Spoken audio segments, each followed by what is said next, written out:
Okay. Good afternoon and welcome to the surprisingly on-time Capital Program Committee meeting. Members of the public to provide comments. Who is moderating that? Mr. Okay. Chair, we have 6 members of the public registered to speak. Let's hear from them, please. Our first speaker is Kara Girl, followed by Christopher Greif. Good afternoon. I'm Kara Girl, Planning and Advocacy Manager at the Permanent Citizens Advisory Committee to the MTA, PCAC. This month marked another important milestone for the Interborough Express, officially kicking off the environmental review process and getting started with formal project scoping. The IBX is a once-in-a-generation opportunity to connect Brooklyn and Queens neighborhoods with much faster trips, and it's also a chance to show that the MTA can build new things with the development of our first light rail project. We encourage riders to speak up at the MTA's upcoming scoping meetings to weigh in on the details of the project, station locations, and reasons why the IBX will benefit you. We'll have more to say in the coming weeks about just how transformative the IBX will be for riders, the city, and even for the MTA itself. There's a lot to be optimistic about with the MTA's capital projects, but we remain alarmed by the actions of US DOT and the federal government that risk holding New York back. Withholding $18 billion for the Hudson River Tunnel project and Phase 2 of the 2nd Avenue subway, combined with our decision to withhold critical anti-terrorism and public safety money for the MTA, are the latest examples of their blatant efforts to punish New York and New Yorkers. Tens of thousands of jobs hang in the balance, and hundreds of billions in economic activity are at stake should these projects fail to move forward. These jobs and essential projects support not just New York, but the entire region and the workers that depend on them. We stand with Governor Hochul and the New York congressional delegation and urge them to fight this unconstitutional injustice with every ounce of their strength. We encourage you to continue the work that needs to get done, and thank you for keeping riders moving in times of uncertainty. Thank you. Thank you, Ms. Girl. Our next speaker is Christopher Greif, followed by Jason Anthony. Good afternoon. I'm Christopher D. Greif, and I want to wish everyone happy Subway 121st birthday. And I already did say happy anniversary to Demetrius, but today I'm here to talk about the Capitol. As we have seen a lot of things accomplished, thanks to congestion pricing, we have seen more accessible stations, but not just stations, updating the technology of accessibility, which is important. It is extremely important because seniors, people with disabilities, all types, from wheelchairs to walkers, physical, mentally, are getting to see what we've been doing in the future of accessibility. And learning about this, it's telling them that how serious we really are. And I tell them that if you want to find out the facts, look at the MTA, go to the MTA Bold Book and look at the Capitol, what things we accomplished, from Metro North to Long Island Railroad to the subways, and yes, Access-a-Ride as well. So I hope in 2026 we'll see more accessible stations opening and more to be built, and see more R211s and soon the future R262s to come in, because more accessibility, more trains to see, and brighter lights, and updating our signages to make it fully accessible. Thank you. Our next speaker is Jason Anthony, followed by David Paul Gerber. Hey, Jano. Hey, Jamie. Jason Anthony, the transit guru. I love to see in this month's material elevators in being added to some stations. For example, I would love to see the IEC's input regarding 149th Street Grand Concourse, and specifically Borough Hall Court Street. That is one of those stations that is in downtown Brooklyn. But I have a message to those elected officials that they like to do a lot of lip service, but they don't like to attend MTA press conferences when Jan Oliver and Jamie Torres Springer do elevator openings. It is very important to know that we need funding, because the MTA, in other words, the Metropolitan Transportation Authority, does a lot. They do the ground opening, the construction, opens elevators that thousands of people throughout the 5 boroughs could use them. In other words, parents with strollers, the elderly, people with disabilities, and people like my own self. So, if you want an elevator in your station, put the funding in and attend the press conference along with the MTA and stop doing the lip service. But Jana and Jamie, I love to see elevators open, and I love to see more in 2026. So that's all I have to say for this month. Thank you for having me, like always. Our next speaker is David Paul Gerber, followed by Jesse Figueroa.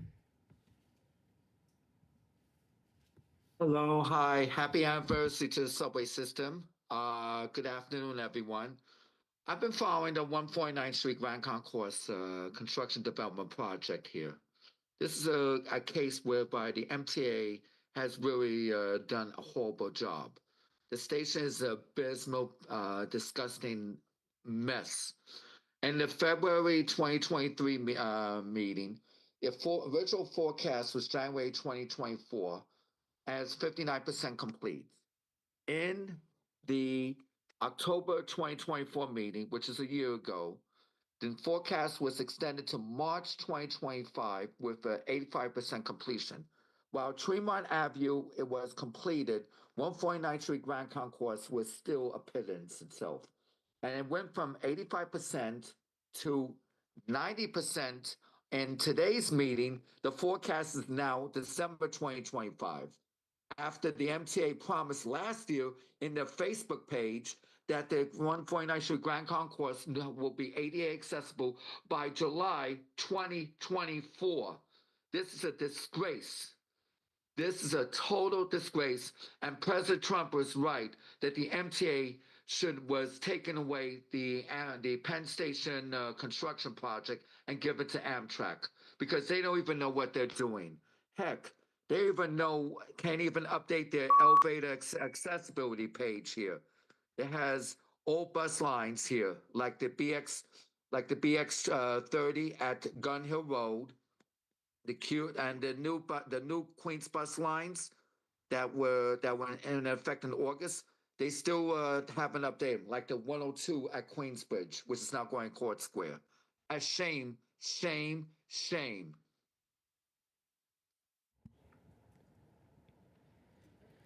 Our next speaker is Jesse Figueroa, followed by Alita Dupree. Hello. Good afternoon. Can you guys see me or hear me well? Hold on a second. Come We on. can hear Can you. you guys hear me? Speak up, Jesse. Hi, Jano. How are you? Good afternoon, members of the Capital Program Committee and the public. My name is Jesse Figueroa, District 1 Commander of the Veterans of Foreign Wars Department of New York. Proud U.S. Army veteran and an accessibility transportation advocate serving as liaison at the New York Harbor VA healthcare system. I'm here to urge this committee to embed accessibility and equity into every layer of capital planning, from elevators and ramps and to bus shelters and station redesigns. These are not amenities, they are lifelines for veterans, seniors, and riders with disabilities. Yet too often, capital investments prioritize aesthetics or expansion over basic access. As someone who coordinates community outreach across multiple veterans organizations and serves daily in New York, I see how infrastructure gaps isolate vulnerable New Yorkers. I ask this committee to ensure that every capital dollar reflects the dignity of every rider through inclusive design, transparent timelines, and community accountability. I thank you for your stewardship of New York's transit future and stand ready to support your mission with lived experience, civic insight, and a commitment to ethical leadership. Let's build infrastructure that moves people, not just trains and buses. Happy first year anniversary to Demetrius Critchwell as transit president, and happy 121st anniversary to the subways. Thank you and God bless. Our next and final speaker is Alita Dupree. Thank you. Good morning, Chair Jano Lieber and members. Alita Dupree for the record, she and her with Team Folds. I have some independent subway for you today. How about that? Capital is very near and dear to me, and I let you know that I do tune in and watch the videos of your press conferences with elevators and other kinds of work that we're doing. It's very important. And I really appreciate your messaging about elevators and showing that elevators on the subway are indeed for everybody. Uh, I often emphasize the things in capital that we don't see. I enjoy Omni very much. It takes a big back office to run Omni. It's a mega project, and I really enjoy new trains and new buses and redoing our stations, especially with the elevators. Things that we can't see. Can't run a subway if the substations and the power isn't and the signals aren't working. And we're working very hard to keep up with that. But and I appreciate that you highlight the importance of substations and signals and the train shed in Grand Central Terminal. All these things that we can't see. And substations, they don't just provide energy for the subway, but they also provide power energy as well. So it looks like today we're going to talk a lot about stations. Well, that's important because every time I use the subway, it's always in a station because subway tracks are restricted areas. Nobody should enter upon those unless they're authorized. So I look forward to your meeting today to hear more about the system that is legendary and stately. Thank you.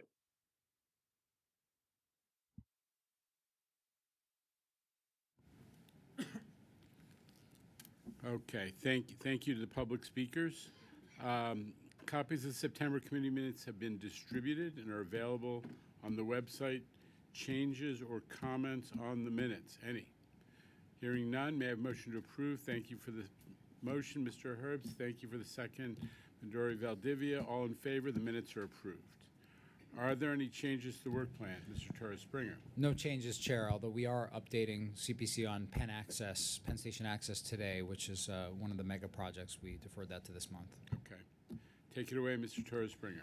Thank you very much, Chair and members of the committee. You see, we're starting off with a photo from work last weekend at 33rd Street on the 7 line, where we're making this station accessible by adding direct-to-platform elevators. We've talked about this a lot, but this work is being led by our station's business unit, who you'll hear more from later. And I want to say at the outset, I mean, we too are very upset and dismayed about the progress at 149th Street Grand Concourse. Bill's going to talk about that specifically. The important context you're going to hear from Bill is we got to look at the overall program. We have massively increased the pace of the work on stations for ADA accessibility, and we're bringing down the cycle times to get that work done, and we're bringing down the cost. 149th Street Grand Concourse, we are very disappointed with the contractor's performance on that. We are dragging them across the finish line. We met about it again this morning. We're looking to get it done by the end of the year. But overall, you have to look at what Bill presents in terms of the overall program. That's a success. The other big thing happening at the board this week. The board will be asked this week to approve an amendment to the 2020 to 2024 capital plan. This is a good practice to make sure we're keeping up with plan updates when we find dollars that are saved, when we need to reprofile dollars. It was actually recommended by the forensic audit done by Crow that started things off at C&D. There's also good news in this plan amendment. We've talked a lot about finding $3 billion in savings in our capital program since 2020, and that's allowed us to get more work done. This amendment is implementing the more work part of that. We're harvesting over $6 million in net savings on 239 projects versus some of the smaller increases on other projects. This is being reinvested. Some of what we're saving on that are highlights, congestion pricing, the implementation of the system came in $75 million under budget. It's performing very well and did come in under budget. Omni also, the new fare payment system, we are bringing that in under budget as a result of a lot of the management work that we've been doing and settlements that we've achieved with the vendor that's providing that Notable projects that are now funded with those savings: 2 additional ADA stations. So actually, because of some swaps and identifying 2 new stations, we're naming 6 ADA stations today. You can see them on the screen. That will get done as part of the 2020 to 2024 plan. 2 of these, it's an increase of 2 stations in addition to identifying them. The well, I'll come back to you with the exact number. I don't want to get it wrong, but it's in the millions of dollars.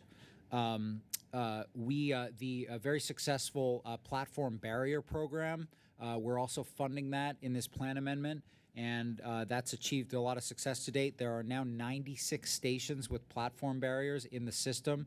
Vast majority of those have gotten installed by New York City Transit this year, and by the end of the year, we project we're going to get to 118 stations with the platform barriers. So this amendment enables us to fund that.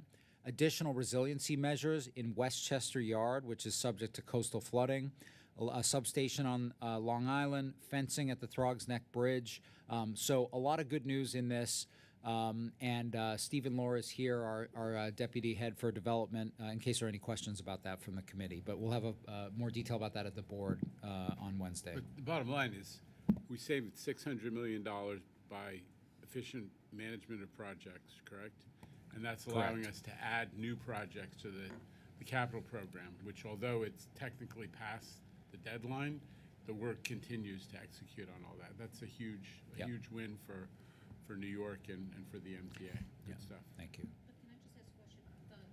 So the ADA stations, we broke ground on Middletown Road, as everyone knows. Yes, that's right. But, Yeah. so did we increase, which 2 No, are we increasing? it's just For- recognizing it to provide the funding for it within the plan. Yeah.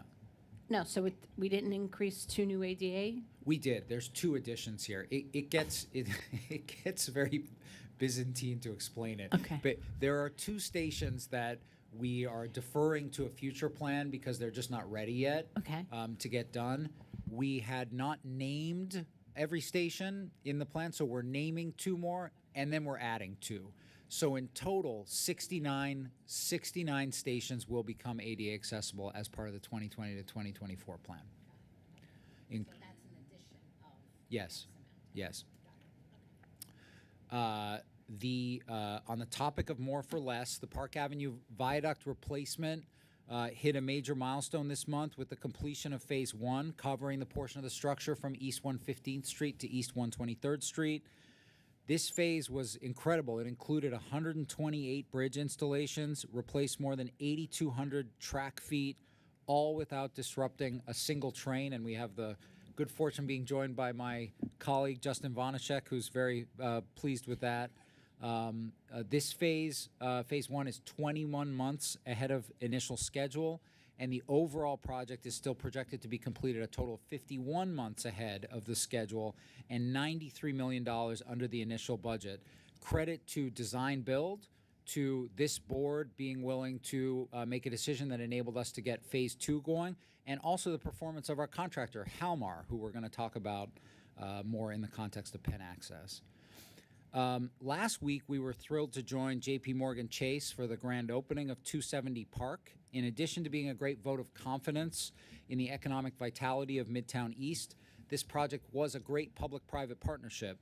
It wouldn't have happened without the MTA making the decision to allow them to build their structure through the Grand Central Madison concourse, a bold move by my predecessor to my left, that he maybe something I can't imagine him letting me agree to, but that paid off with a real improvement to that space. If you walk through the concourse, it's a little subtle, but this is the best portion of the concourse with digital screens, and it's a great accomplishment.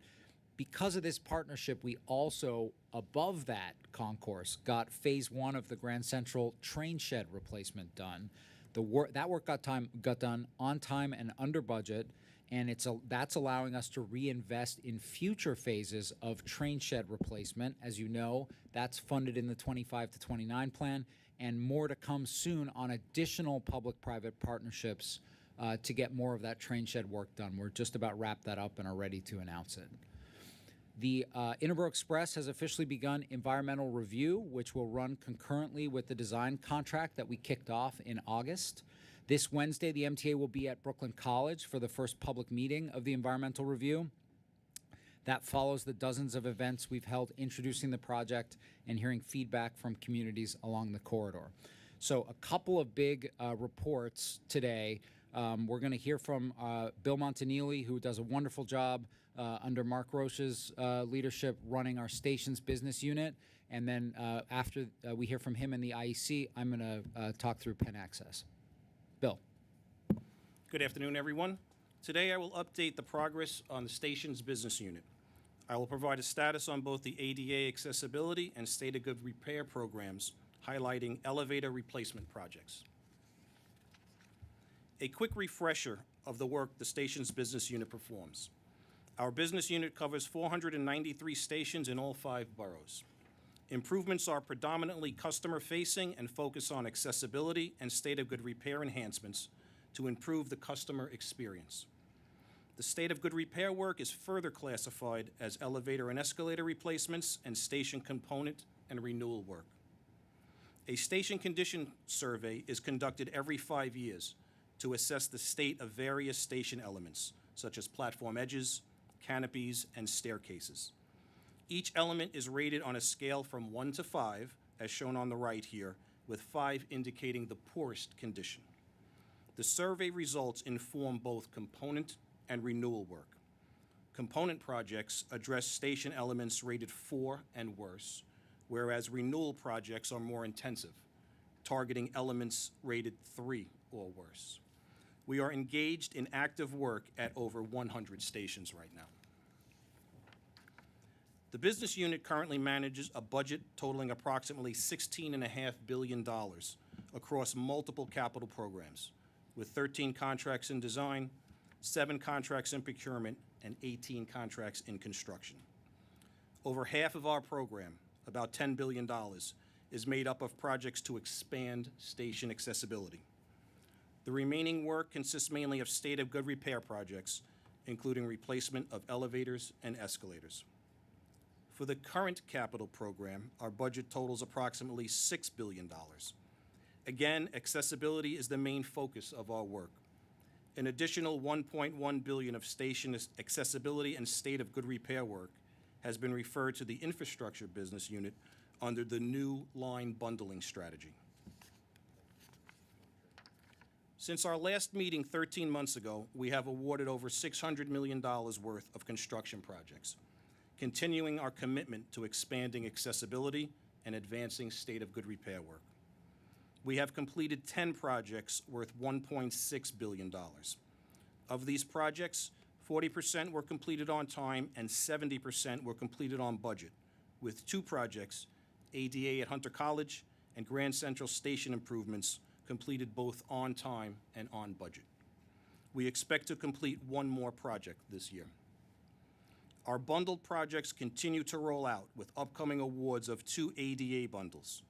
ADA Package 9, which will make 3 stations accessible, Briarwood on the E and F lines, Parsons Boulevard on the F line, and Gates Avenue on the J and Z lines.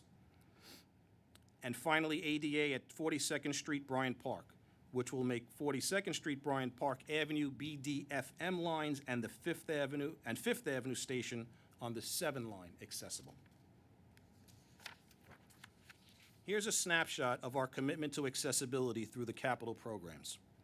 We've identified 43 stations of the 60+ that will be transformed to meet ADA standards, making transit easier and more inclusive for everyone. Right now, preliminary efforts are in full swing to craft the next bundled ADA upgrade packages. The 2 bars on the right tell the story of the remarkable surge and faster pace in delivering accessible stations over the last 2 capital programs. Just one note, as Jamie mentioned, the number of ADA stations in the last program, 2020 to 2024, increased by 2, bringing the total to 69. We hope to see a similar increase in accessible stations in the current program as well. Improving transit access for everyone remains strong. Since our last meeting, 10 stations have been made fully accessible. With our bundling of ADA work, construction is progressing at 35 stations, including 2 awarded this past September, with 7 more accessible stations coming online this year and 20 accessible stations scheduled to open next year. We also need to ensure that our existing elevators are reliable and in a state of good repair. At the start of our last capital program, we faced a major challenge, a significant backlog of aging elevators and escalators that were overdue for replacement. But through bundling and execution, we turned that challenge into one of our greatest success stories. We awarded projects to replace every one of the 78 elevators and 66 escalators included in the last capital plan, a huge step forward in modernizing our system and eliminating the backlog of outdated equipment. Today, that progress has paid off.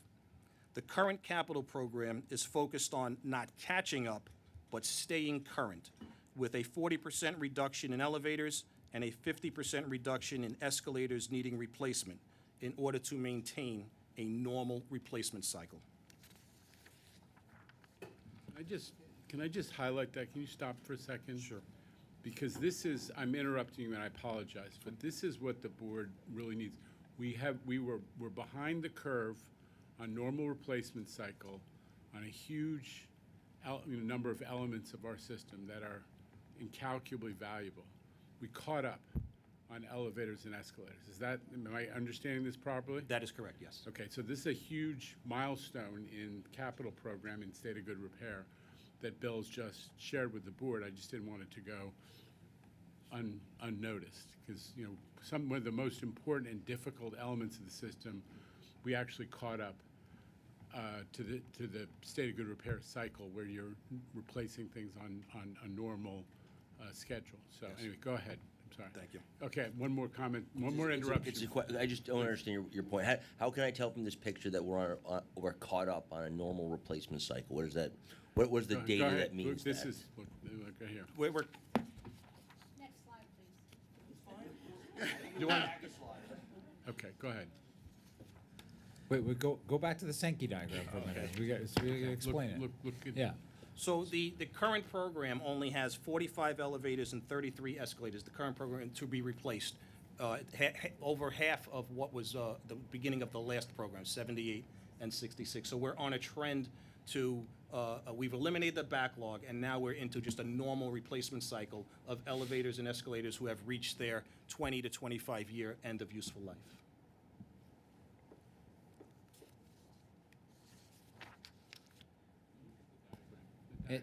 It's I guess the bottom line is every single elevator that was due to be replaced was replaced. Yes. That's what comes down to. rather than having Thank you, Sean. Continuing with elevator and escalator modernizations, since our last meeting, we have successfully completed the replacement of 29 elevators at 16 stations and 25 escalators at 12 different stations.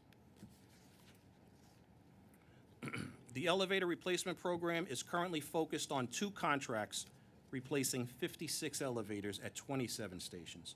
We are over 40% complete across these 2 packages, completing 22 elevators already at 13 stations. Both of these projects are on time and on budget. These 2 packages are part of our broader effort to deliver better, faster, cheaper on elevator replacements across the system. The station's business unit has worked with the contracting community to increase the efficiency of demolishing existing elevators so that we are ready for the new equipment earlier. Then, at the end of the process, we are more proactively planning alongside New York City Transit so that the testing and commissioning teams are deployed earlier.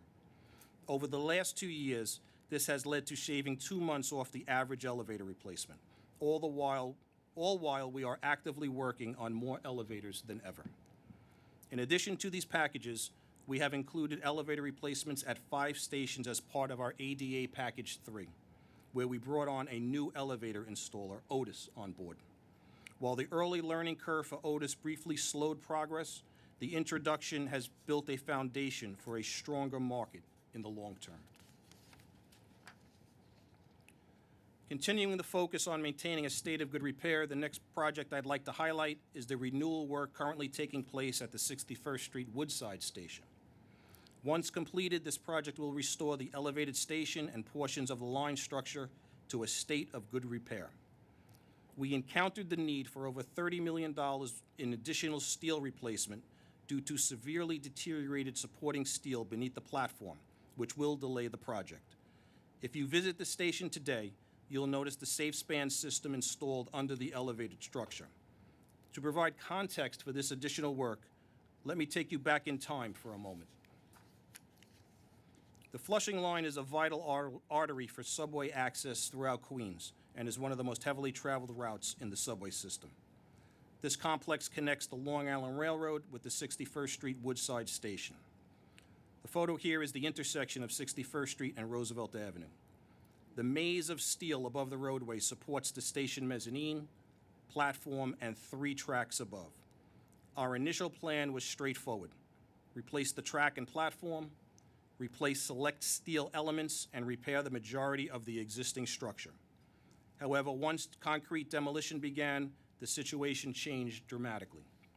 Hidden beneath the track slab, we uncovered significant corrosion on the cross girders, damage that had remained concealed for years. Further inspection revealed extensive deterioration in 23 out of the 31 girders. Similar deterioration was also found on the track girders, identified in this slide, highlighted in red. This discovery made it clear: full replacement, not partial repair, was now essential to ensure the safety and integrity of the structure.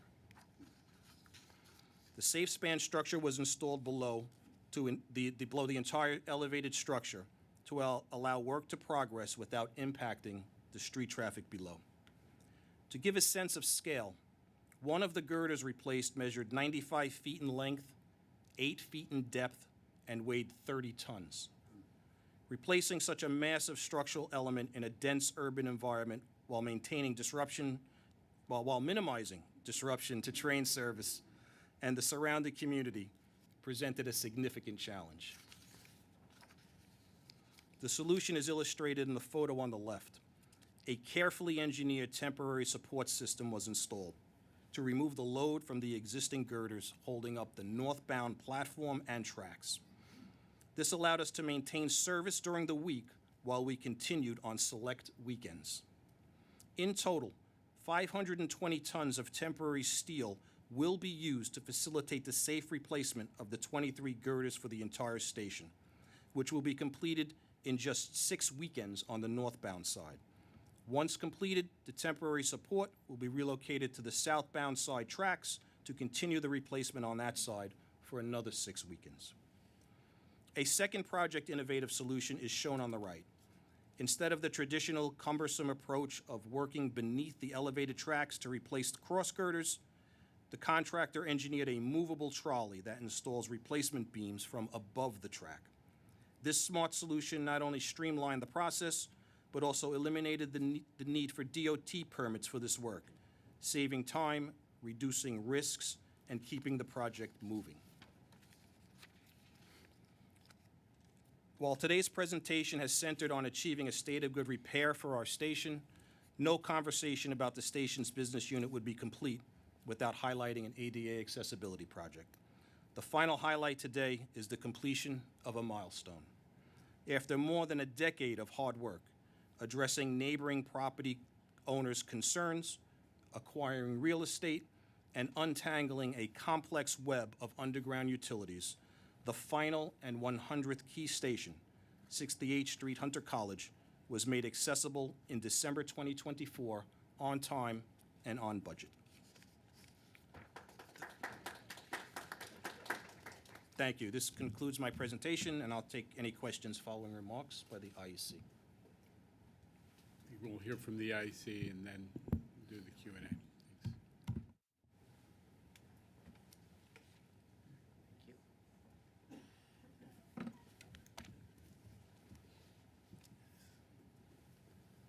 Thanks. This is on, right? Yeah.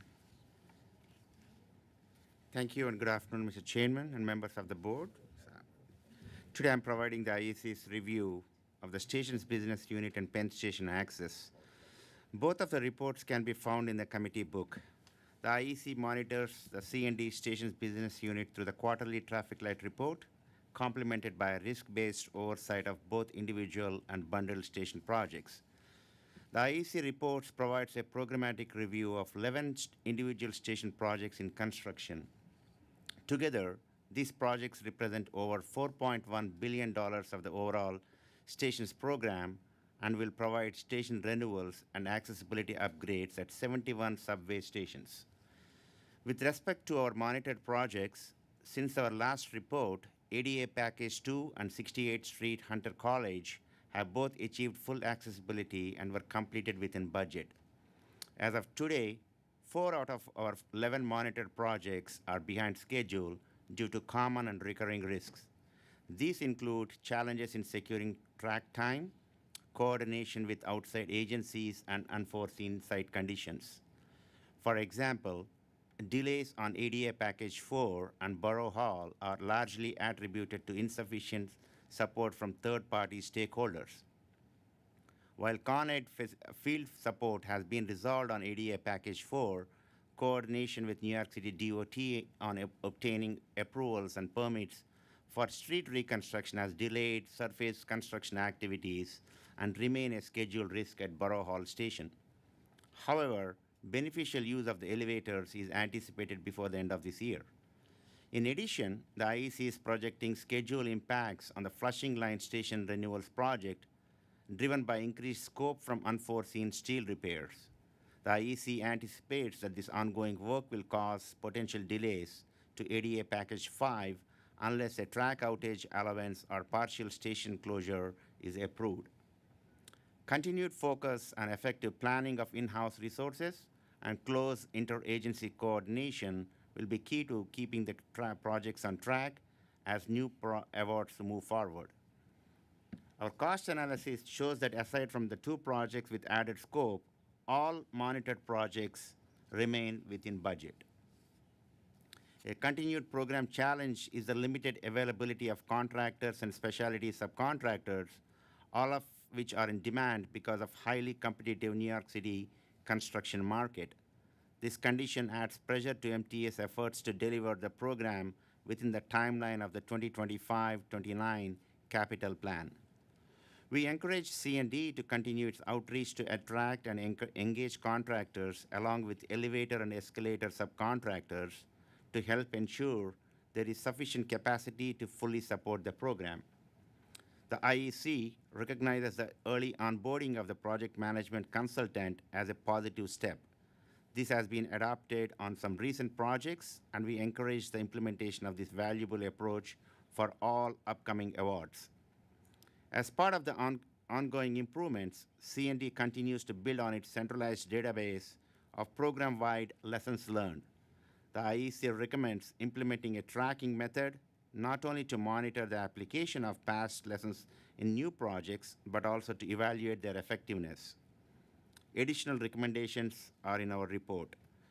C&D continues its efforts to mitigate challenges through innovative pilot programs, increased hiring, and streamlining resources. Overall, the IEC finds these efforts are contributing to C&D's continued progress toward accessibility and state of good repair objectives at the 65 stations in the current plan. This concludes the IEC's review of the stations program. Thank you, Suraj. I just want to thank the IEC and just note that, there's a lot, it's not just what you see in this meeting, there's a lot of back and forth. They make recommendations, we take them on board, and they're very useful. And I think it's interesting, that when it comes to the stations work, you can just see for how much work we're doing. It's just that's the root cause is how many of these 100-year-old stations we're trying to rebuild at once. Inevitably, there are problems with the market doesn't support it. We can't find the subcontractor. As Bill showed, that astonishing work that's happening at 61st and Woodside, no question, we could have just walked away and said, this is too complicated, we'll come back and do it another time. We didn't. So that means that overall the work on the Flushing line is going to take a little longer, which we're taking advantage of that to get work done at other stations. But it results in, it's just the magnitude of what we're doing results in some of these inevitable slowdowns, and we're doing our best to recover from it with the help of the IEC. Andrew Albert. Yeah, I think this is great, and I know you are taking advantage, but while we're talking about stations and ADA packages, twice on page 19, once on page 20, and once on page 21, the Van Cortlandt Park 242nd Street station is misspelled. It's not Courtlandt, it's no U in Cortland, so those need to be corrected. It's we will hold Other hold comments those or responsible questions? accountable for that. Yeah, exactly. Yeah. Other comments or questions? Midori, Valdivia. Hi, thank you for the presentation. So would love to hear a little bit about how you end up sequencing these ADA projects because, oh, okay, Heda. Yeah, no, this is great. It's a joint question then. Like how, because you've added 2 new stations, which is exciting, but it kind of feels a little bit like a black box on like why these 2 get added. How do you make sure that, you know, the next one's ready? How do you choose which ones to attack? Right. It is, yeah, yeah. It's a complex. You know, Bill can speak to it in part, but I would say it's a planning question. And as you know, what we've got is we've really ramped up two departments at C&D, development and planning, that think through all our 472 stations and look at a variety of factors. The most important one is how much of a need is there for accessibility at that station versus other stations that, you know, so we will achieve through this next program. I think every other station will be accessible, so that's sort of one of the ways that we're targeting. Then of course we mix in what's feasible, where can we figure out how to get the work done.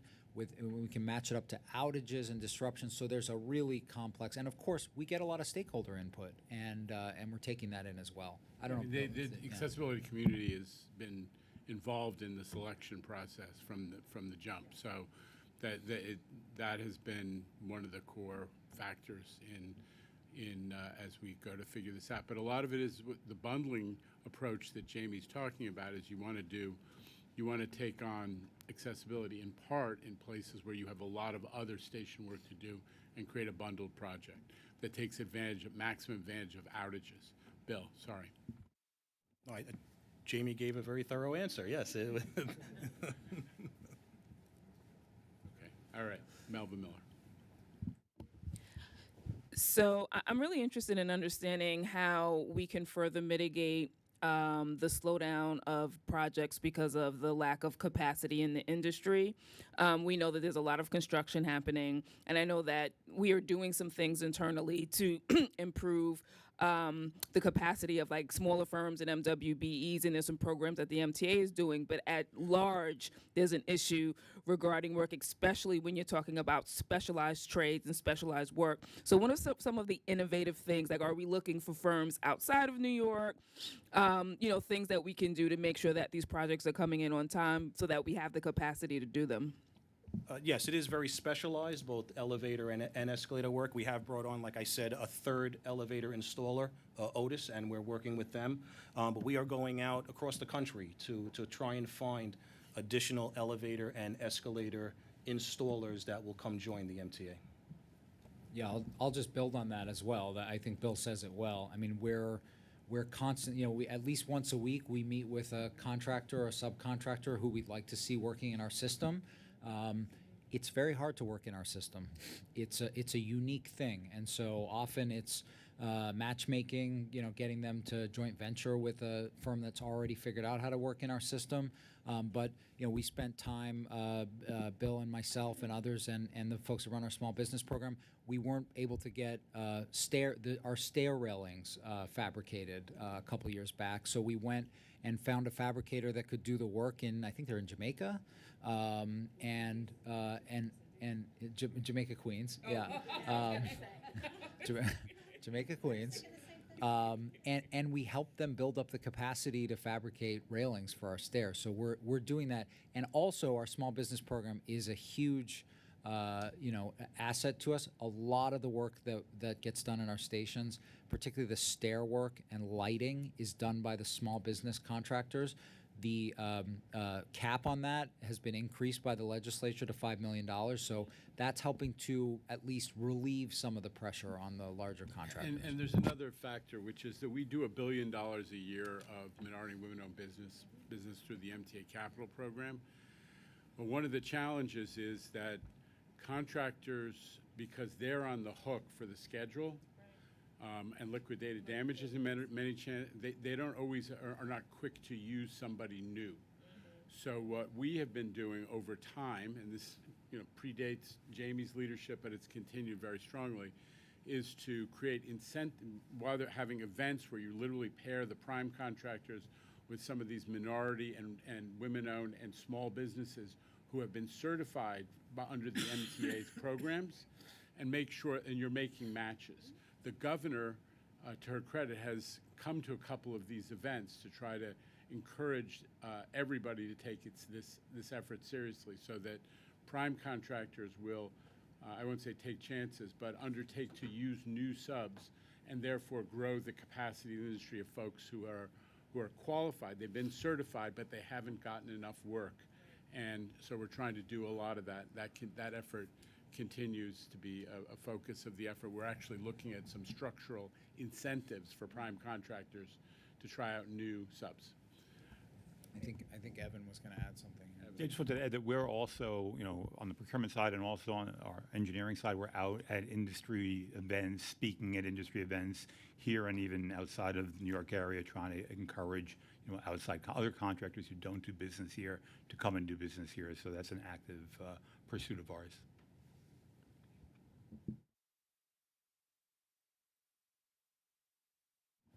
Any other questions on the stations program? Any comments? Okay, Jamie, go ahead. All right, so we're turning to an update on the Penn Station Access Project. I'm going to handle this update myself, along with a couple of outside professionals I'll introduce shortly. But I want to commend our project executive, Jolien Handler, and his deputy, Brad Note, and many, many others across C&D who have made Herculean efforts on this project. Jolien in particular, since he came on board with this project in 2023. As the board knows, this project has been troubled from the start, and that's predominantly due to the fact that we are working on Amtrak territory, subject to Amtrak's cooperation and oversight, as we'll discuss today. We're reporting on a new completion timeline today, establishing the facts about what has been holding the project back and proposing a new, more aggressive set of solutions to deliver service. And for that reason, Justin Vanashek has joined us from Metro North. Since the, remember why we are building this project. Since the 1930s, intercity rail trains have been passing by the East Bronx neighborhoods. This is a NYCHA development called Bronx River Houses in the background. Those neighborhoods including Co-op City, Morris Park, Parkchester, Hunts Point, without stopping. We set out to finally provide that service, have those trains stop. And to preview where we're headed with this, while this project is delayed, we are coming to a proposal to get that service started in 2027, even while we're working to finish construction on a longer time frame, largely due to Amtrak's constraints. Penn Access is about adding 4 new stations in the East Bronx, serving 30,000 daily riders. I believe that's about how many riders ride the Northeast Corridor with Amtrak. While there's real value to the region that New Haven Line riders will be able to get to Penn Station, 2/3 of the riders will come from New Rochelle and the 4 Bronx stations. This is a benefit for the East Bronx. But in order to build these stations and run this service, the MTA agreed to rebuild Amtrak's Hellgate line, which is dilapidated and serves as a barrier to speedy intercity service by Amtrak, and needed a serious upgrade to accommodate service. That's the majority of the Penn Station Access budget.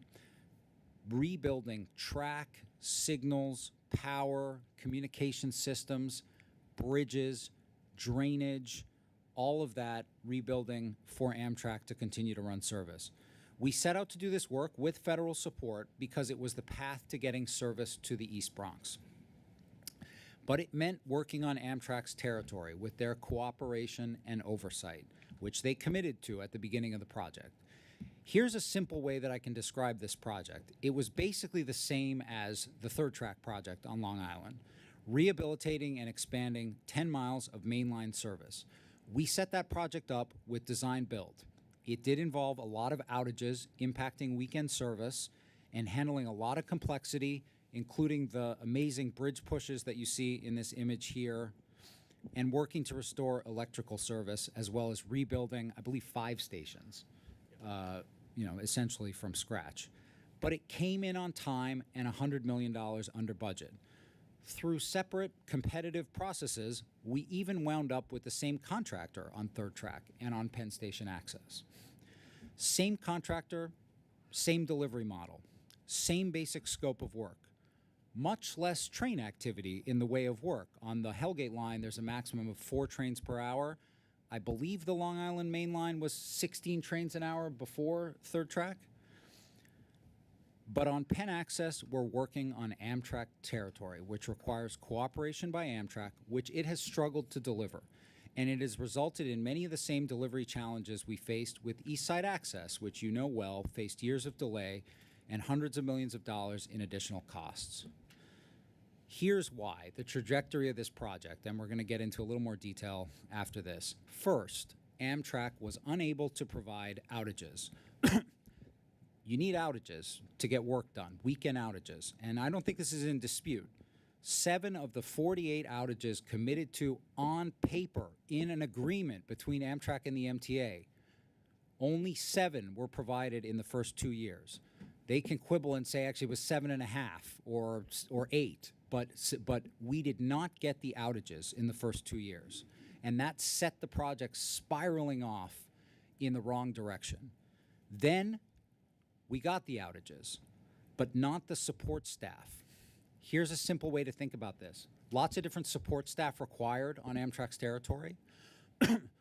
Amtrak foreman didn't show up 98 days from March 2023 until August 2025.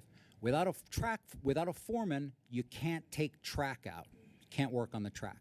77 days from March 2023 to August 2025, no electric traction lineman. Without the ET lineman, you can't take power out. So imagine night after night with outages, which means that Amtrak has disrupted its own service, our contractor sending out its forces ready to work, and no one is there to allow them to work on track or work on power. Again, I really don't think that this is in dispute. Then, and we'll acknowledge, we got the support staff. Amtrak takes credit for this, and they should. They have improved on their workforce supply considerably by doing a lot of hiring over the last few years. I give them a lot of credit for that. But it hasn't made much of a difference because of delays to date and because the arcane work rules and the bureaucracy have prevented us from making progress. You'll hear a little bit more about that in a minute. Same thing with work plan and design review approvals. So this is the result. We now have a completion date from the contractor 3 years late. Penn Access is projected to be finished in the early part of 2030. But even this projected date requires a level of cooperation from Amtrak that we have not gotten to date, as I'll discuss. And I want to say, I mean, the reason that we haven't updated the board with this date is we and our contractor haven't been willing to put a date out there. Initial estimates were, even in the late 2030s because of the level of productivity that we're able to get out there on this railroad. So finally, we're able to pin down a date based on a set of assumptions that we need Amtrak to come to the table on. And I'm going to come back to that in a minute. But what we wanted to do is to say, don't take our word for it. We commissioned an independent schedule review by Ankura, a scheduling consultant that has worked on many mega projects across the region in recent years, and we want to get the report from their principal, Melissa Morea, about what happened here. Melissa, I'll hand it over to you. Thank you very much, Jamie. And I'm going to need your help to flip through the slides. Oh, sure, no problem. My specialty. As Jamie mentioned, my name is Melissa Morea, and I've been asked by the MTA to take under review impacts from the Penn Access project, and specifically to look at the impacts that Amtrak has imposed on the job to date. It doesn't identify all the impacts that have happened, but my presentation today is about the impacts imposed by Amtrak. As Jamie mentioned, there are 3 different types of impacts by Amtrak that have significantly impacted the project. First and foremost, it's the lack of outages that are made available. Second, it's the force account that's not available to actually perform work when we do have outages. And third, it's the change in work rules that have impacted the ability to do specific work activities. And I'm going to go through that a little bit today. What you see here on the screen is what the project team, the MTA team and their JV, had agreed to in the baseline schedule. And that baseline schedule was planned to be started in January of 2022 with the completion in March of 2027. It's a little over 5 years to complete the project. Critical to that achievement of that time is getting to what's called the Leggett interlocking completion date. That Leggett interlocking completion date allowed for progress and work east of Leggett to then progress with multiple areas of work fronts. But in order to get to that Leggett interlocking completion date, what was fundamental was that Amtrak provide the MTA with about 51 planned weekend outages. And these are outages that are 55 hours and allowed for many fronts of work to be achieved so that significant progress could be made.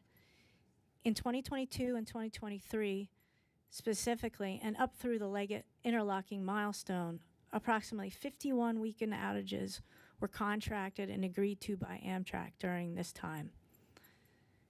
Specifically, in 2022, 10 weekend outages were supposed to be allowed.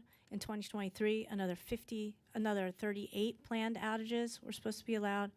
And in doing so, these 48 weekend outages allowed for the completion or timely completion of the Leggett interlocking date. However, this did not happen. If you can go to the next slide, Jamie. What I'm trying to depict here at the top of the page is those planned outages in green that I just depicted on the previous slide over the years of 2022 and 2023 and into that Leggett interlocking milestone. But what actually happened is as Jamie mentioned, as I've looked and researched, is that only 2 outages on the weekend were available in 2022, and 5 outages were available during the year of 2023. This significantly impacted the ability for the project to proceed. In addition to not receiving those long-term outages where much work is planned and executed to be done, cancellations were also incurred in other shifts of time. So if you click on the next slide, what I've depicted here in red is the actual, in red and gold, is cancellations of additional shifts that were not supported and were, as a result, canceled because of the lack of force account. What I've identified in red is actual cancellation of work activities. And what I've identified in gold is a shorten of work activities because force account can't support this work. As Jamie mentioned, Amtrak has supplied and helped work through the more outages available towards 24 and into 25. But you can see from the red lines that the impact of progress on the work in 2022 and 2023 were significantly impacted by the lack of work activities that could proceed because of Amtrak and their lack of force account. In addition to that, specific and critical work resources were not available. If you hit the next slide.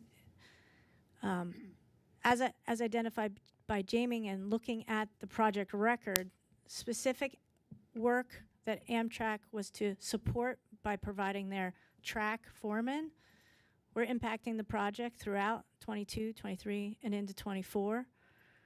In addition to that, critical work that was supposed to be done around the electrical work and required support by electrical Amtrak Amen were also not provided. These impacts significantly impacted the schedule of this project. If you flip to the next slide. Specifically, and as I spoke about, the planned achievement of Leggett interlocking was critical to move the progress and the project along, allowing more access and more available workspace east of Leggett. The critical path of that milestone was delayed 17 months and did not complete until this summer. So according to the plan, which was supposed to complete in January of 2024, this milestone did not complete until June of 2025, approximately 17 months later. The impacts that I just spoke about are highlighting and significantly impacting and causing this 17-month delay. First, the lack of outages, and specifically those weekend outages, cancellation of outages, as well as shortening the outages were significant impact to that milestone. In addition to that, the lack of force account and the manpower resources available to support the work fronts also impacted and delayed that milestone. Further, and I'll talk about specifically a little bit later, the limited force account to do specific work activities have impacted the ability to actually produce and achieve some specific work, and we'll talk about that. In addition to that, during this last 3 years of the project, there have been Amtrak work stoppages and also Amtrak self-performed work out of sequence that also impacted this milestone. This has been a critical delay impact not only to this milestone, but it's also impacted the work that was planned to be done parallel with this work in 2023, 2024, and has therefore impacted follow-on work. So if you go to the next slide.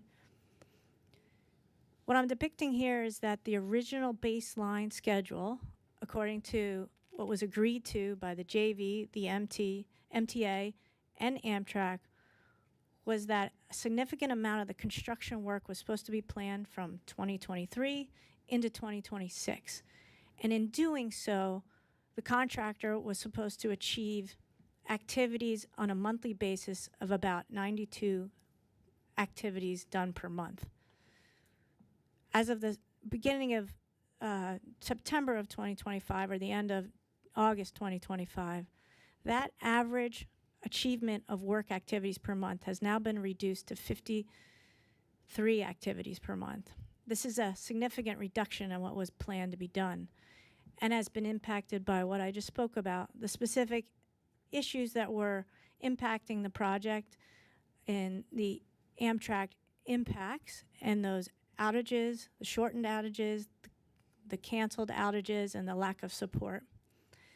But in addition to that, this parallel work could not be then worked in concurrent with that work and has been pushed along the line and into a delayed period of 2029. And that you can see that on the bottom of the page. So the work that was supposed to be planned for the last and planned and achieved the last 3 years have been pushed down the line to 2029, and this is significant. A specific example of that is the actual track work west of Leggett. This specific work was planned to be done in parallel with Leggett interlocking so that that work could be achieved in 2023 and 2024, as I've identified in the top of this page in the gold bars. However, in the new planned schedule as of August of 2025, this work, as you can see, is spread out starting in 2024 all the way out to 2029 because it couldn't be done in parallel and didn't have the available outages or resources by Amtrak to do that work in parallel. That is just one example of the impact of not only Amtrak to the critical path of the project, but also to the parallel or concurrent work to the project. If you can flip to the next page.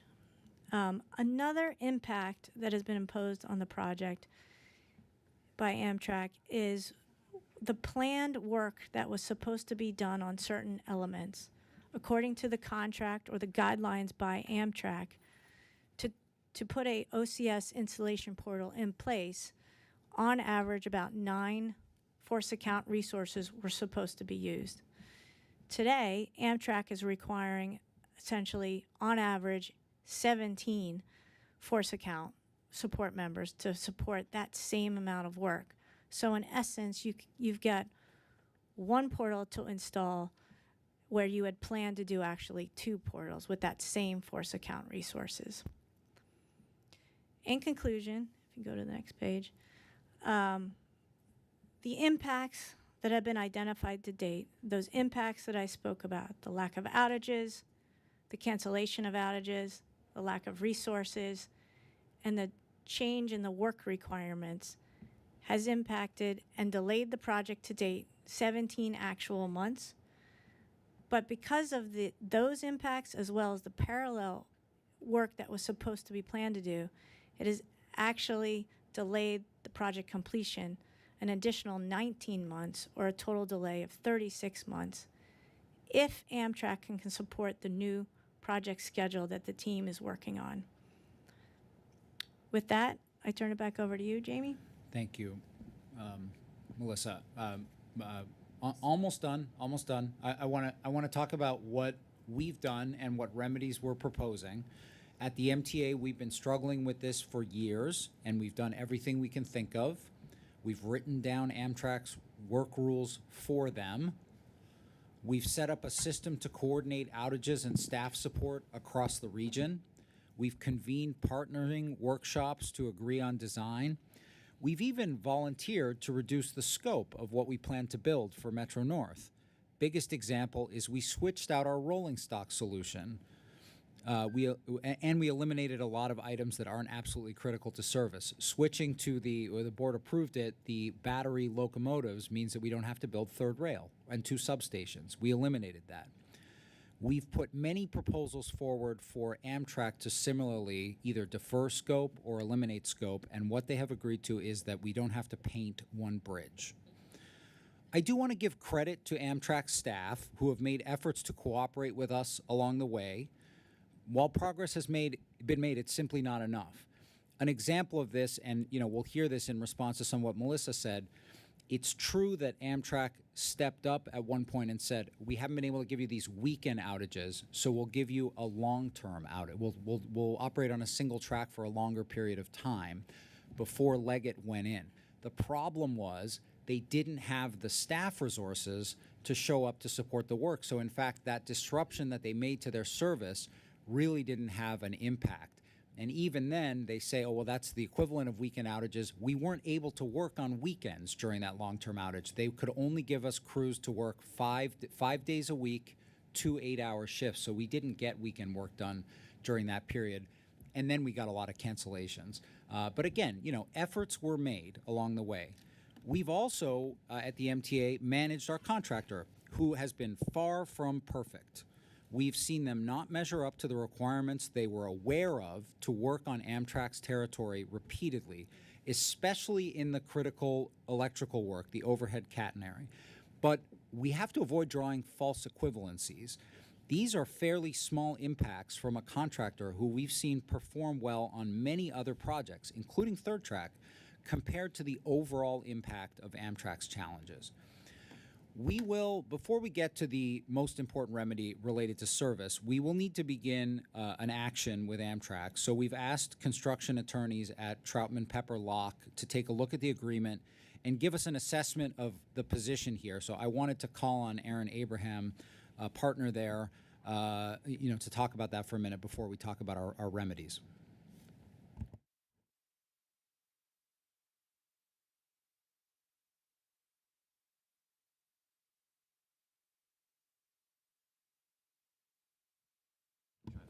How about this one? How about now? How about now? Okay, I got it. Thanks. Again, I'm Aaron Abraham. I'm one of the leaders of the construction practice group at Troutman Pepper Locke, including the group in New York. We were engaged by MTA to, as Jamie said, first of all, engage Ancora to do an analysis of the delays on the project, as well as review the agreement with Amtrak, with HRJV, and analyze both Amtrak's obligations under that agreement as well as MTA's rights and remedies under those agreements. And I have to say, I think the most remarkable thing that comes out when you review the agreements, and as an attorney from a legal perspective, you love to see it. It's that, as Jamie alluded to earlier, most of the critical facts are not in dispute. Really, they're just not. You can't really dispute what happened here and what the contract provides. As Melissa discussed, there were, in the contract with Amtrak, there were guaranteed track outages, a minimum of 30 outages per year with a minimum, and then with regular weekend and evening outages. That's crystal clear in the agreement. Also, there were guaranteed force account, not just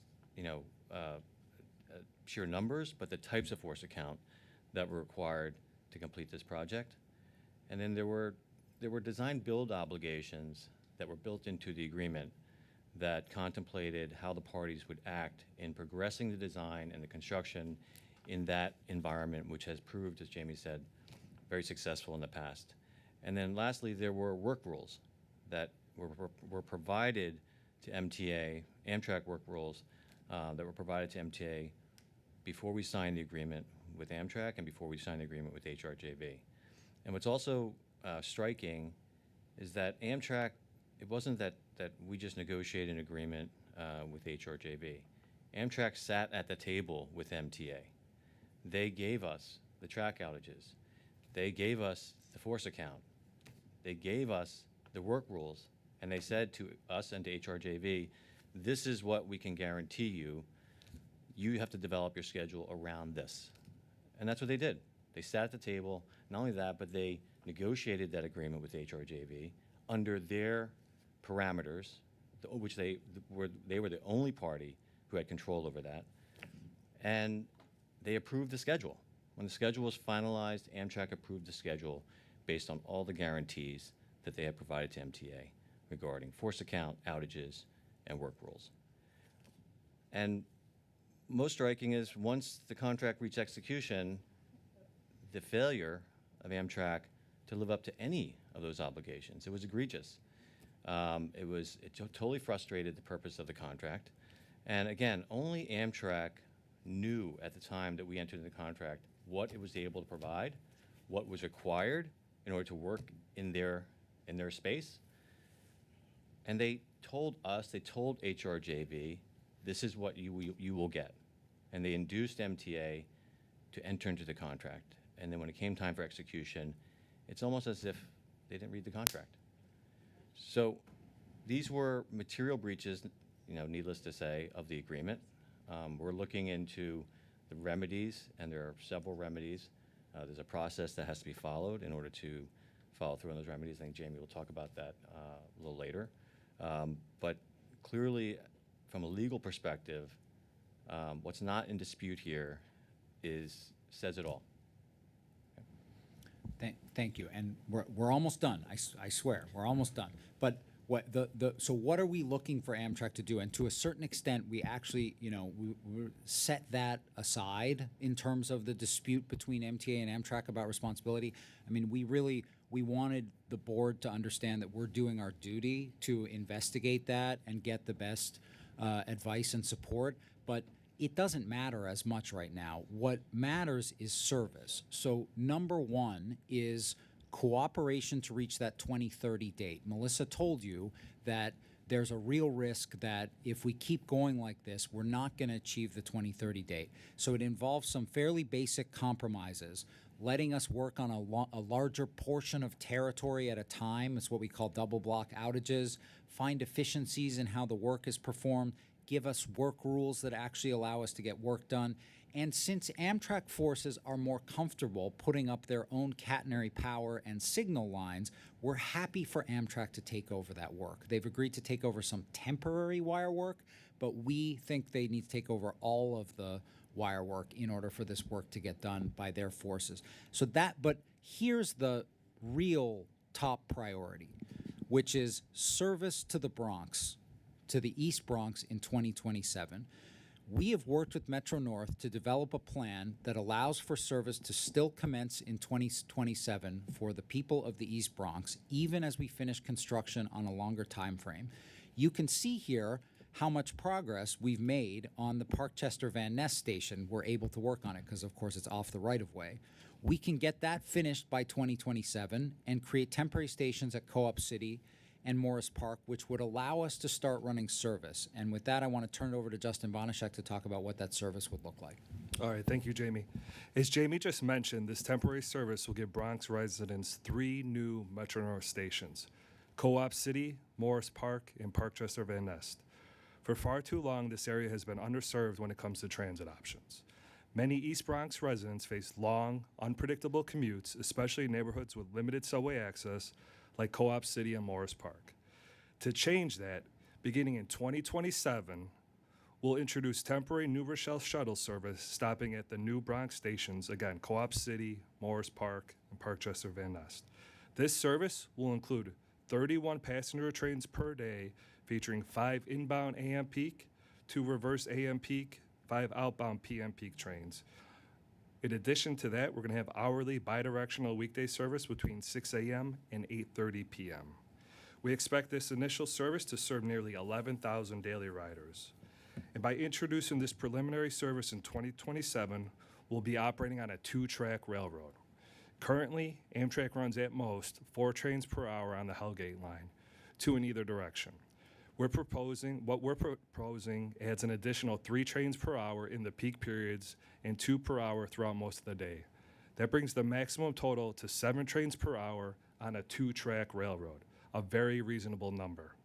By the time the first trains arrive in 2027, we'll see a Bronx that's better connected with direct access to Penn Station and to job opportunities in Westchester as well as Connecticut. Bronx residents will no longer have to choose between proximity and opportunity. Penn Station access isn't just about new tracks. It's about connecting people to opportunity, strengthening neighborhoods, and closing historic gaps in access. This isn't just a transit project, it's a lifeline for opportunity. We're proud and ready to deliver this long-awaited service for East Bronx residents and to continue providing safe, reliable service to all of our customers beginning in 2027. We do have an IEC report. I know, it is. I think it's important to hear from the IEC, and I obviously, but so. I mean, Ch- folks, Chair, I defer to you. This is the MTA trying not to repeat East Side Access. Look around.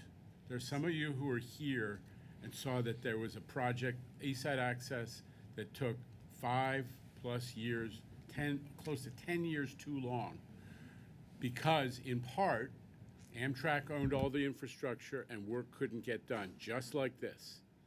And we fought it out starting when I got here in 2017, saying we need the force account, we need the outages, we need work rules, and this is the same issue. So this is deadly serious. This is us, the MTA, Jamie, and Justin and the team trying to figure out, let's not have East Side Access again. Let's start the service on time. Deadly serious. We're going to hear from the IEC. Where's the IEC? Suresh. David, you're first up when we get them. Okay. Go ahead. Now, turning to our Penn Station Access report, with respect to schedule, the project management team continues to work with the design builder to finalize the mitigation strategies that would offset the previously reported impact of Amtrak delays caused by the denial of track outages and them providing insufficient support personnel, as well as a need for clearance work to accommodate CSX freight rail operations during construction. Over the past year, MTA has made significant efforts to compel Amtrak to formalize its contractor work rules, facilitate regional planning for track outages and resource allocation, and establish design workshops to include all stakeholders.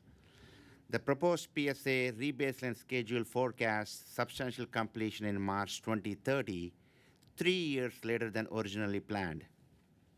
However, even this revised schedule remains contingent upon Amtrak's commitment and follow through to provide the necessary track outages, force account support resources, and to improve turnaround time for the review and approval of submittals. Leggett interlocking, which was placed into service in July 25, represents a significant project achievement, allowing the use of extended single-track outages to facilitate construction. This accomplishment was delayed approximately 8 months later than last reported because Amtrak's overhead catenary system, OCS, had to be repaired before work could continue. Subsequent construction work around the OCS may require more repairs. Delays also occurred due to Amtrak's power feed issues and added time to complete testing and commissioning. The schedule may further slippage without the design builders and Amtrak's full commitment. Based on lessons learned from the cutover of Leggett interlocking, the IEC recommends MTA C&D ensure sufficient detail and time for testing and commissioning activities are incorporated into the rebaseline schedule. Allotting adequate time to place each of the remaining interlocking into service reduces the risk of further critical path delay. With respect to budget, the current PSA project budget stands at $2.867 billion. The budget is being reevaluated to assess potential impacts from the revised schedule. Following finalization of the rebaseline schedule and resolution of claims, the IEC will provide an updated project budget and schedule analysis. Thank you. All right, so bottom line, you agree with the project team and what they've said so far, right? Okay. David Jones. Yeah, I've listened to Jamie, I've listened to the attorney. Obviously, we have a clear breach of the contract terms. What's the point in negotiating with them? They'll tell you anything, and there's no consequences for breach.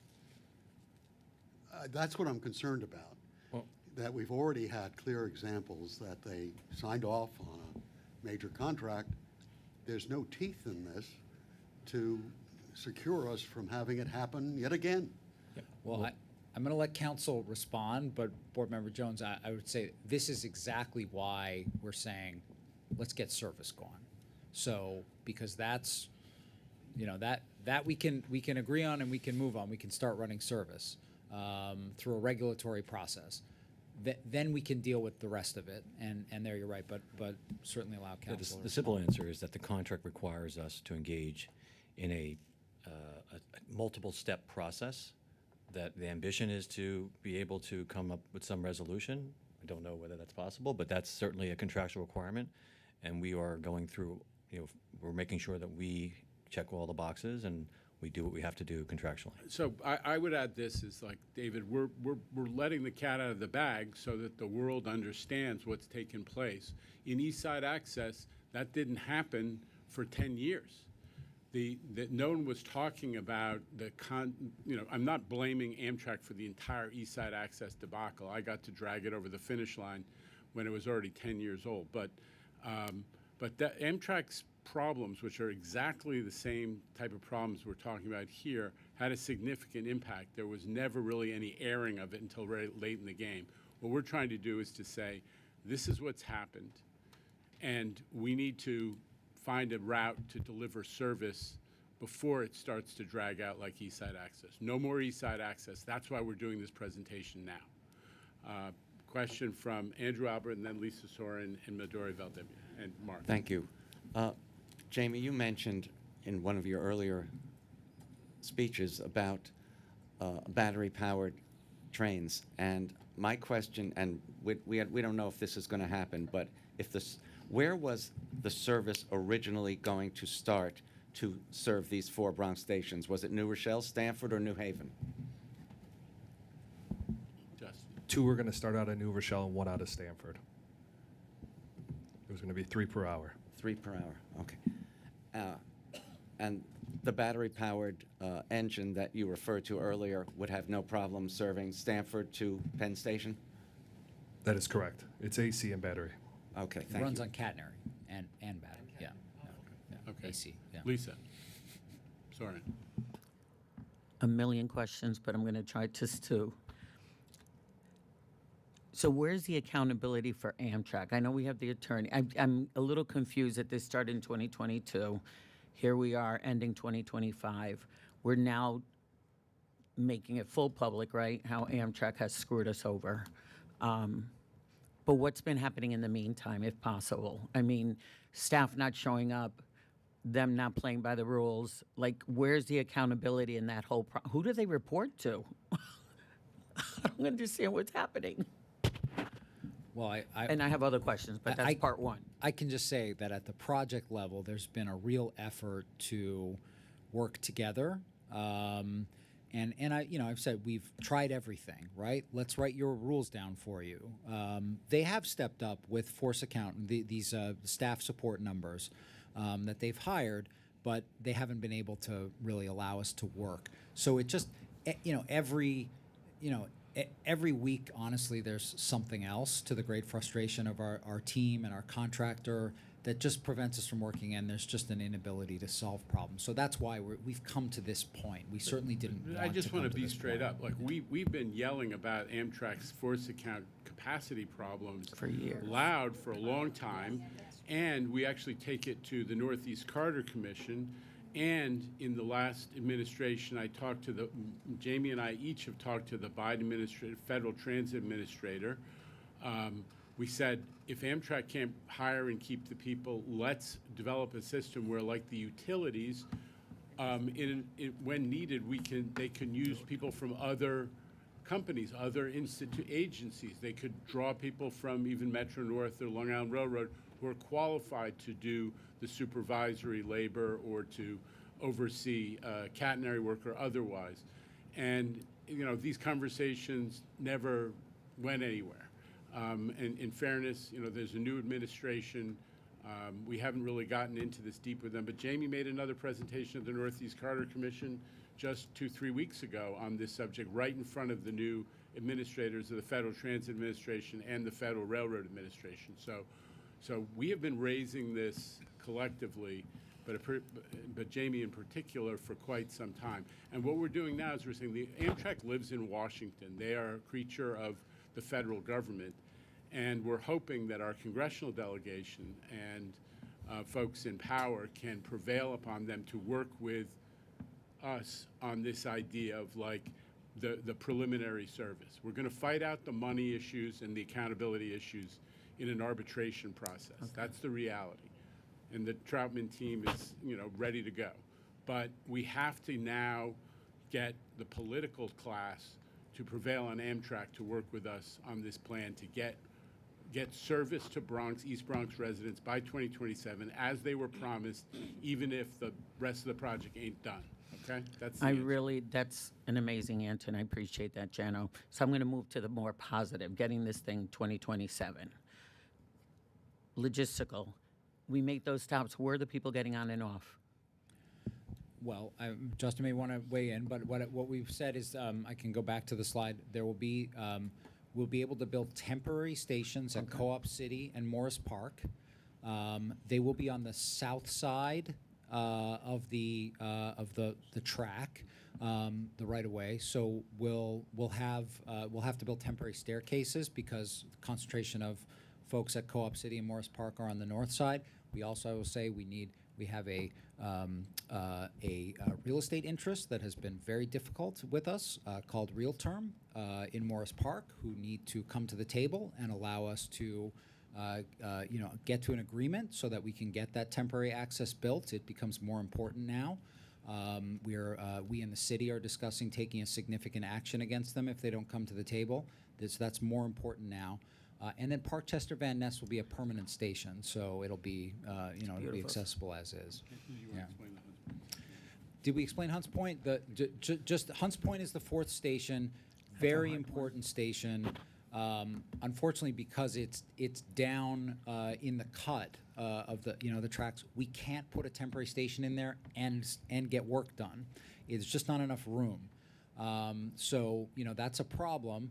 Having said that, it has to happen somewhere. The 6 train is a couple blocks away, and we'll certainly do everything we can to get it into place as quickly as possible. So I'll end my point by saying, you know how passionate I am about this whole process. Where we can help, I'm ready to roll up my sleeves. and bring the Bronx to its feet if needed. I mean, this is an important project that we'd all been waiting for. So anywhere we can help, I'm officially putting it out there. It's needed. Short answer. Yeah. Yeah. Midori? So yeah, as a city representative, this project's really important. I know our city planning commissioners kind of worked around like transit-oriented development here. It's really disappointing that this is where we are, but I'm really impressed and frankly like surprised that we'll still get some temporary service. Curious about what the incremental changes between what we expected and what we'll get in 2027. And then also curious about whenever there's a day when force account doesn't show up and our contractors cannot do the work, what's the estimate of loss a day? Because I assume you still are paying these folks to stay on this project and they are mobilized. So just wanted to check in on that. I think, Justin, you want to comment on the service? Yeah, sure. So on the service, originally planned was 105 trains. Now it's 31, so about a quarter of the trains. I think that's right, that it's an impact. I mean, particularly as Melissa showed, a lot of these cancellations are within 24 hours. So there will be a cost to that. I mean, that one of the things we have to work out with the contractors, as I've said, the contractor's not perfect. So, you know, it doesn't mean that there wasn't something else that they were doing wrong. You know, that means that we don't owe them for that delay. But generally, a cancellation within 24 hours, they're going to get paid. We, in the agreement, Amtrak agreed to take on $50 million of liability for cost overruns. This is part of the complaint that we're making at this point is we're going to have to renegotiate that. They burned through that the first year easy, so we're gonna. That's one of the key facts that Troutman's going to get into is if you get into an agreement and you immediately don't comply, it raises issues of whether the agreement was in good faith, and we're going to get into that through the arbitration. I think we had Mark was next, and then Blanca and our friends from labor. Yeah. It just sounds to me that we are going down the legal avenues, which may be necessary, and I can appreciate that. But you're talking about cost overruns, given the current environment that we have. I imagine there is a significant amount of federal funding for this project right now. Do we envision some retaliation where they will pull back? Look, I don't want to speculate. This does have a Fed-State partnership grant. It is an important project, actually, for the Northeast Corridor, right? I mean, this is the reason it has a grant under Fed-State partnership. This is how you speed up Amtrak service from Boston to Penn, or it's one of the important ways. So I think that remains an important federal priority. We haven't heard anything, from the feds to the contrary. But look, we got to get the thing built. That's the most important thing. Remember, Jamie's point at the outset, 2/3 of this work is actually on Amtrak's behalf. So we hope that they won't treat it as, somehow this is some wacky New York thing. It's for everybody. Blanca Lopez, and then we'll come back to Mr. Valenti. Thank you, Mr. Chair. Is there a specific deadline we're giving Amtrak to allow us to, for them to cooperate with all of the, what you've mentioned in the slide, but to allow us to go ahead and do the work that we have to do in these stations so that it's ready for 2027, or no? We really need to start right away. We need to order some coaches in order to run this service. The deadline for that is looming, so it's an immediate sort of thing. Okay. Yeah. Mr. Valenti. Yeah, over the last, I guess, 6 months or so, you kind of seen hints of this happening with the delays caused by Amtrak and the outages. So I expected the delays to 2030 with the construction. What I didn't expect was the push by the MTA to really run service on the 2 tracks. So kudos to you guys for coming up with a plan that's really pushing things forward. From a labor perspective at Metro North, very happy to see that push. It creates job opportunities for the Metro North employees, Metro North labor. For the east side of the Bronx, I'm sure they're very happy that you're pushing forward and really trying to hold Amtrak to task here. Just the question is, though, what do you have to do to get Amtrak to agree to run this service? I'm sure it's it's going to be an uphill battle, but we're supportive from the labor perspective. But just hope you may not have the answers, but.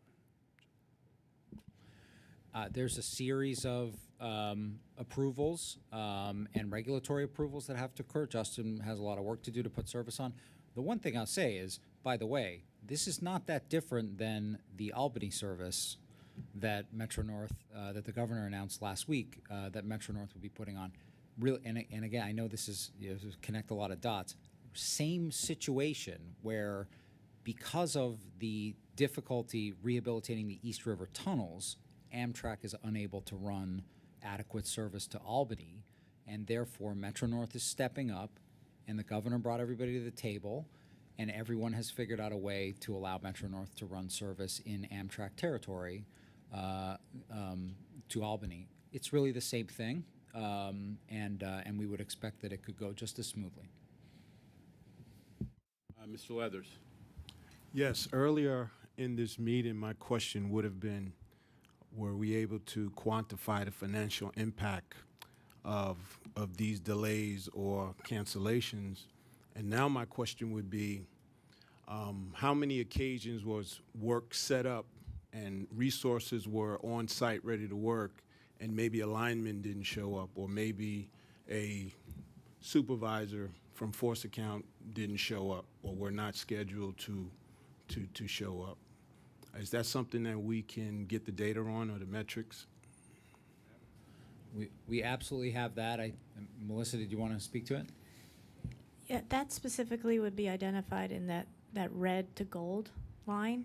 So we've identified, of all the work activities that were scheduled, that would be a day that it was either canceled in red, or gold, the shift was actually shortened.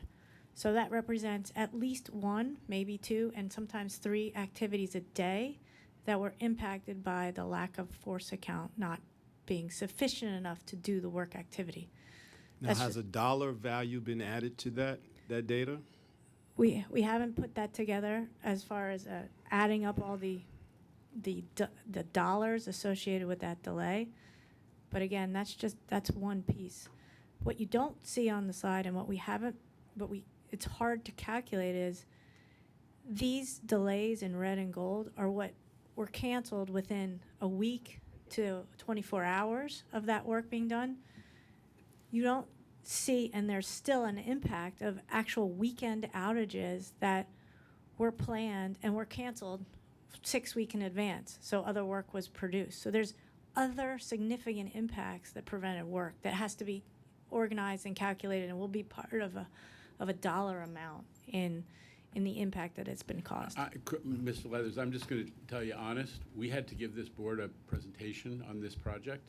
It was actually due last month, and we're giving you this presentation because this is what's going on now. There'll be plenty of time for arguing about dollar value in the claims process, but the thing that matters here is we now have a plan to give the East Bronx service, and that's where we're focused, because we know we're going to fight with Amtrak. They're going to blame the contractor. It's going to go on a little while, and we have capable professionals who will quantify that economically. The game here is, will Amtrak let us run service? They gotta. Thank you.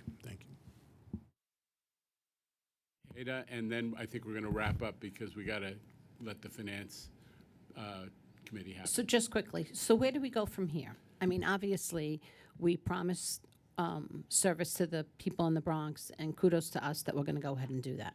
Is that just obviously we're sticking the eye into Amtrak, and we should, but does that just prolong this coming to some sort of conclusion? Like, do you meet with them weekly, monthly, like who, or are we just leaving it to the attorneys to try to figure this out? No. So I mean, we meet with them daily, but we've written to Amtrak, a summary of what we've just discussed today, and made the demand that they allow us to run service in 2027, and that they agree to those items we identified that are required for us to get to timely, the eventual completion of the project. And so we're, the ball's in their court. Okay. I hate to do this, but we have to get through procurements. Can you do very quickly, Mr. Iceland? Yeah, I'll do the expedited version, thanks. This month I'm presenting 6 procurement actions for your consideration totaling $124.2 million. The first item is a new award for a publicly advertised and competitively solicited contract to Forte Construction Corp. It's for design build services to rehabilitate the 7th Avenue station on the F and G lines, the East 149th Street station on the 6th line, and the Jamaica 179th Street station on the F line. There are 2 items that are in the nature of settlements. The first is a mod in the amount of $6.7 million to a contract with Railworks Transit LLC. That was a contract that included track replacement in the 63rd Street tunnel, and there were some claims and change orders that were wrapped up by this settlement. The next item is similar. It's a mod in the amount of $1.4 million to a contract with Ducci Electrical Contractors for construction of a substation between Chappaqua and Mount Kisco on the Metro North Harlem line. Again, this mod will resolve all remaining claims and outstanding change orders. The next item is a ratification of a mod at the value is $7.2 million. Contract with Forte Construction Corp. This is to upgrade the smoke extraction system at the Grand Central Madison Concourse and to remove the temporary partition doors between Grand Central Madison and the Grand Central Terminal at the dining concourse and the Biltmore Room. This work will address a design issue with the smoke extraction system, and just I point out that that was one of the errors and omissions that we had a claim against the original designer for, and got some money out of that in a settlement with that designer. And then the last are 2 ratifications to a contract with Siemens Mobility, Inc., one in the amount of $4.2 million to provide continued CBTC maintenance support for the wayside and carborne systems provided by Siemens. The maintenance will last through March of 26. And the second item is in the amount of $3.25 million to begin software and system design work on critical enhancements to the ATSB system for New York City Transit. And these items are described in detail in the staff summaries contained within your committee books, and I submit them for your consideration and vote. This is not insignificant stuff, but it was in all the committee books, so I assume folks have had a chance to take a look. Any comments or questions before I move it? I'll move it. May I have a second? Thank you, Ms. Soren. All in favor of moving these items forward? Any opposition or abstention? The items carry. That concludes today's agenda. May I have a motion to adjourn? Thank you, Ms. Soren. Second, Mr. Meeting's adjourned, and Mr. Zuckerman is set up in the next room for the Finance Committee for them what's going. Thank you. I need another piece of ice.